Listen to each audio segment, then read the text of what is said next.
So ayan mga kaibigan, magandang araw sa inyo.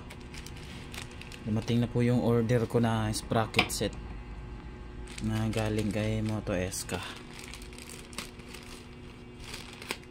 Ayan, unbox natin ngayon. Yan, Moto Eska. Ayan o, Moto Eska.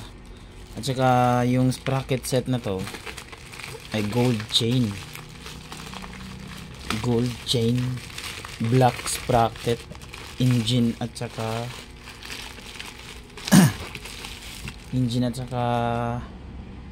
rear sprocket. Ayan, naka bubble wrap, talagang safe na safe. Shout out nga pala kay Moto Eska. Ayan, Moto Eska, thank you, napaka legit nya guys. Na order ko to sa Shopee.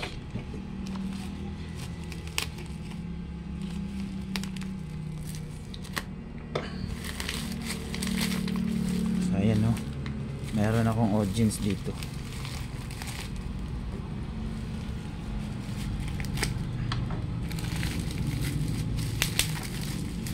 Ayan, talagang safe na safe to kasi naka bubble wrap. Moto Eska, may free sticker pa oh. Thank you sa iyo Moto Eska. Saka ito na yung hinihintay natin. Yung aso na yan guys, si Naruto yan.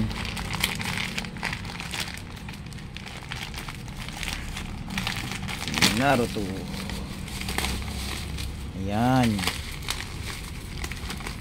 So ito ay 428H O-ring type, 136 yung haba niya. So tanggol, kaya lang ba dyan? Ang bigat pala ng chain.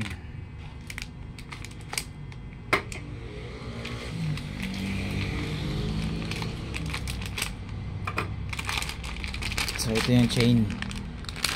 Ayan oh, O-ring guys, nakikita nyo yan yung pula, O-ring type for Honda XR 150L.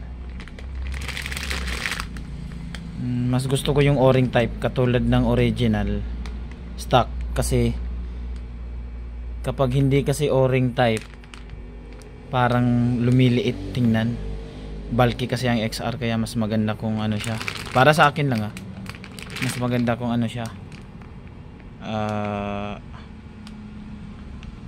yung O-ring type.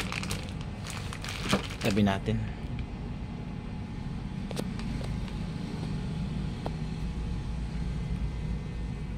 So tapos nandito yung 17T yung in order ko. So 17T, ayan, 17T. Tapos ito naman is 49 yung in order ko, so 49 din yung dumating. 48, 428, 4090. So ang ganda guys. Thank you Moto Eska, thank you. So yan lang muna guys, na order ko to sa Shopee. Ayun o, Moto Eska. Yan. So Moto Eska, thank you guys. Bye bye.